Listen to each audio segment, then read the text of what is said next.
Hello students, in previous lecture we discussed about adjacency matrix. In this lecture we will discuss about incident matrix. हम देखेंगे कि incidence matrix होता क्या है. First of all इसकी definition देख लेते हैं. So देखिए definition क्या है. Let G be a graph having V is a set of vertices and E is a set of edge. ठीक है, ये क्या है. V be a graph with V vertices and E edges, then a matrix A whose elements are defined as. तो इसके जो elements होंगे वो हम किस तरीके से डिफाइन करेंगे. देखिए ए आई जे इक्वल्स टू 1 कब रहेगा, जब जेथ एज और वी आई वर्टेक्स के बिटवीन कोई रिलेशन रहेगा. यानी कि ये एज अगर इंसिडेंट होती है वर्टेक्स पे तो 1 लिखेंगे हम, अदरवाइज हम क्या लिखेंगे 0. तो इस तरीके के मैट्रिक्स को हम क्या बोलेंगे, एडजेसेंसी मैट्रिक्स. ओके, जिसे पाथ मैट्रिक्स भी बोला जा सकता है. तो देखिए हमने इसे डिफाइन किस तरीके से किया. Let G equals to V E be a graph with V vertices and E edges, then a matrix A whose elements are defined as A I J equals to 0, A I J equals to 1 if jth edge incident on ith vertex vi. Otherwise we will write 0 is called as incidence matrix or a path matrix. Okay, तो देखिए अभी incidence matrix का एक example देख लेते हैं. Example से अच्छी तरीके से समझ आएगा. देखिए हमारा ये गिवन ग्राफ है और ये ग्राफ पे से हमें क्या करना है, इंसिडेंस मैट्रिक्स ड्रॉ करना है. ठीक है, तो इंसिडेंस मैट्रिक्स हम किस तरीके से ड्रॉ करेंगे वो पहले बता देती हूँ. जैसे हमने एडजेसेंसी मैट्रिक्स में क्या किया था, वर्टिकली और हॉरिजॉन्टली दोनों वर्टाइसेस लिखे थे. ठीक है, तो इंसिडेंस मैट्रिक्स में हमें ऐसा नहीं करना है. ठीक है, तो हम क्या करेंगे, पहले वर्टाइसेस वर्टिकली लिख लेंगे सारे, V1, V2, V3, V4, V5, V5 तक ही है हमारे पास, नहीं सॉरी V6 भी है यहाँ पर. V6 वर्टाइसेस है और जितने एजेस है हम सारी एजेस यहाँ पर लिख लेंगे हॉरिजॉन्टली. ठीक है, वर्टाइसेस हमको वर्टिकली लिखने हैं, एजेस लिखने हैं horizontally. So A B C D E F G H. सो हमने ये एजेस लिख लिए हैं. अभी इसका हमें मैट्रिक्स ड्रॉ करना है. तो इसका मैट्रिक्स किस तरीके से ड्रॉ करेंगे, देखिए. तो हमें यहाँ पर क्या देखना है, यहाँ पर जो वर्टाइसेस है उनका अगर ये एज से कोई कनेक्शन हो, यानी कि ये एजेस अगर ये कोई भी वर्टाइसेस पे इंसिडेंट हो रही हो तो हम 1 लिखेंगे, अदरवाइज हम 0 लिखेंगे. ठीक है, और अगर किसी वर्टेक्स पे लूप है तो हम वहाँ पर 2 लिखेंगे, 1 नहीं लिखेंगे. ठीक है, हमने एडजेसेंसी मैट्रिक्स पे क्या देखा था कि अगर 2 पैरेलल एजेस है तो 2 लिखेंगे, मल्टीपल है तो जितनी है उतने लिखेंगे. लेकिन in case of incidence matrix हमें क्या करना है, अगर कोई एज लूप है तो हमें वहाँ पर क्या लिखना है, 2 लिखना है. तो आगे बढ़ते हैं. देखिए एज ए का V1 से कोई कनेक्शन है क्या, एज ए V1 पर इंसिडेंस हो रही है क्या. देखिए एज ए है ये, ओके, और V1 है यहाँ पर, ये इंसिडेंट नहीं हो रही है. सो हम यहाँ पर क्या लिखेंगे, 0.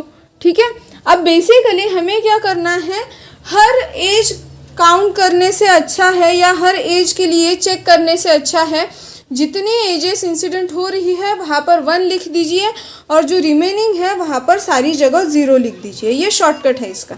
तो हम देखते हैं इसको किस तरीके से शॉर्टकट से लिखेंगे.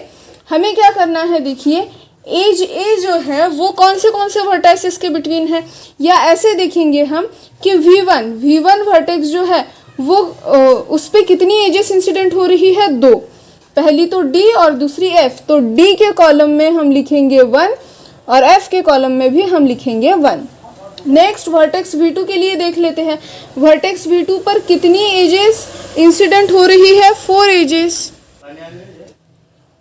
अब ये 4 एजेस कौन सी है देख लेते हैं. फर्स्ट तो है V2 पे इंसिडेंट होने वाली H. तो V2 के रो में H के कॉलम में हम लिखेंगे 1. सेकेंड एज है E, तो V2 रो E कॉलम में लिखेंगे हम 1. नेक्स्ट है G, तो G और V2 के रो में लिखेंगे हम 1. और नेक्स्ट है F, तो F के भी कॉलम में हम लिखेंगे 1. इस तरीके से. ओके, नेक्स्ट हमें देखना है अभी V3 पर कितनी एजेस इंसिडेंट हो रही है. देखिए V3 पर सिर्फ एक ही एज इंसिडेंट हो रही है जो कि है H. तो हम V3 के रो में और H के कॉलम में लिखेंगे 1। ओके, अभी यहाँ पर जितनी एजेस के लिए हमने 1 नहीं लिखा है वहाँ सारी जगह क्या कर देना है 0। यहाँ पर भी सिमिलरली यहाँ पर भी क्या कर देना है 0 कर देना है। नेक्स्ट V3 के लिए भी हम कर चुके हैं, तो यहाँ पर भी क्या करना है, जहाँ पर 1 नहीं है वहाँ पर 0 पुट कर देना है। ठीक है, नेक्स्ट अभी V4 के लिए देखते हैं। V4 वर्टेक्स है ये, और यहाँ पर 4 एजेस आपकी क्या हो रही है, इंसिडेंट हो रही है। फर्स्ट है A, सेकंड है B, थर्ड है C और फोर्थ है आपकी E। सो यहाँ पर बचे हुए जगह पर मैं क्या कर देती हूँ, 0 कर देती हूँ। नेक्स्ट 5, अभी यहाँ पर 3 एजेस इंसिडेंट हो रही है। फर्स्ट है आपकी C, सेकंड है D, थर्ड है G। तो वो कॉलम में मैंने 1 लिख लिया है और बाकी जगह मैं 0 कर देती हूँ। नेक्स्ट V6 के लिए देखते हैं कितनी एजेस इंसिडेंट हो रही है, 2, A और B। तो 1 1, बाकी सारी जगह हम क्या कर देते हैं 0। ओके, सो इस तरीके से हमने क्या किया, ये डिपेंडिंग ऑन दिस ग्राफ हमने इस पे से इंसिडेंस मैट्रिक्स ड्रॉ कर लिया है। अभी अगर यहाँ पर कोई एज होती और एक जो कि लूप होती, और यहाँ पर I नाम का एक एज लिखते हम जो कि लूप है, तो हम यहाँ पर 2 लिखते अगर लूप आता है तो। ओके, अभी देखिए इंसिडेंस मैट्रिक्स की एक स्पेशलिटी बताती हूँ। इसकी स्पेशलिटी क्या है, तो अगर हम हर रो की अगर जितने भी 1 आ रहे हैं या जितने भी नंबर आ रहे हैं किसी भी रो में, अगर हम उसकी एडिशन करें तो हम उसके रिस्पेक्टिव वर्टेक्स की डिग्री फाइंड आउट कर सकते हैं। फॉर एग्जांपल देखिए यहाँ पर V1 की डिग्री कितनी है 2, इसकी एडिशन कीजिए। देखिए ये रो की अगर एडिशन करें हम तो मिलेगा 2। ठीक है, नेक्स्ट V2 की डिग्री कितनी है, देखिए 4। अभी V2 की जो रो है उसकी एडिशन करिए, देखिए क्या मिलेगा हमें 4। इस तरीके से यानी कि इसके हर रो की अगर हम एडिशन करें तो वो रो का जो रिस्पेक्टिव वर्टेक्स रहेगा उसकी हम डिग्री यहाँ से फाइंड आउट कर सकते हैं, या हम बोल सकते हैं कि इसकी सम और ये वर्टेक्स की डिग्री सेम रह सकती है। तो ये आपको MCQ में पूछा जा सकता है।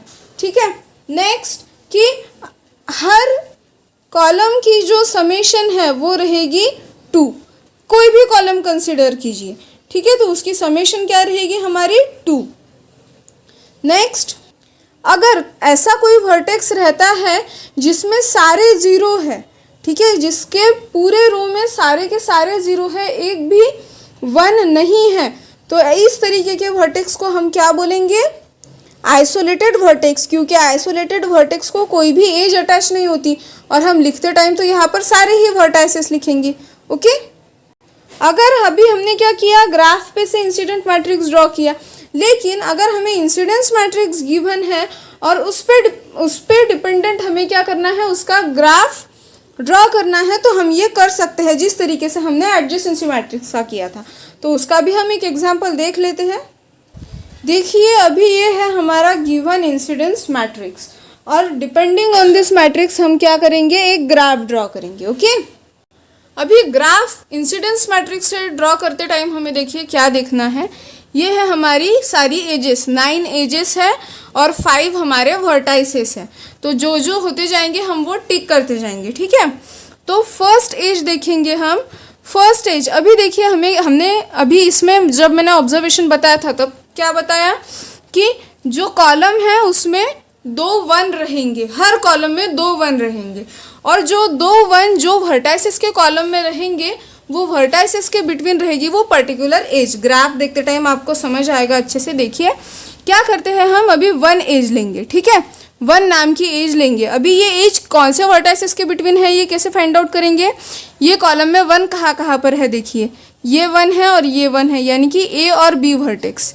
तो हमें क्या पता चला इससे कि A और B वर्टेक्स के बिटवीन क्या है, एक एज है जिसका नाम है 1। ठीक है, अभी ये एज हमारी ड्रॉ करके हो गई। अभी सेकेंड एज की तरफ चलते हैं। सेकेंड एज में 1 देखिए कहाँ पर है, यहाँ और यहाँ, जो कि B और C के कॉलम में है, यानी कि B और C में क्या है, और एक एज है, C नाम देती हूँ मैं ये वर्टेक्स को, और एज हो गई 2। सो ये भी हुआ हमारा, ये 2 वर्टाइसेस भी हम हमारे ग्राफ में इंक्लूड कर चुके हैं। अभी थर्ड एज की तरफ चलते हैं। देखिए 1 कहाँ पर है, यहाँ और यहाँ, जो कि C और D के कॉलम में है। रो में है, सॉरी। सो हम क्या करेंगे, C2 D एक एज लेंगे जो कि है थर्ड, ठीक है। तो C वर्टेक्स भी ले लिया हमने, D वर्टेक्स भी ले लिया और थर्ड एज भी हमने ले ली। अभी फोर्थ एज देखते हैं हम, D और E के बिटवीन है, देखिए वही रोज में है ये, तो D और E के बिटवीन क्या है, ये हो गया हमारा वर्टेक्स D, ठीक है। तो D और E के बिटवीन क्या है हमारा वर्टेक्स, D और E के बिटवीन है हमारी फोर्थ एज, ये हमने ले ली।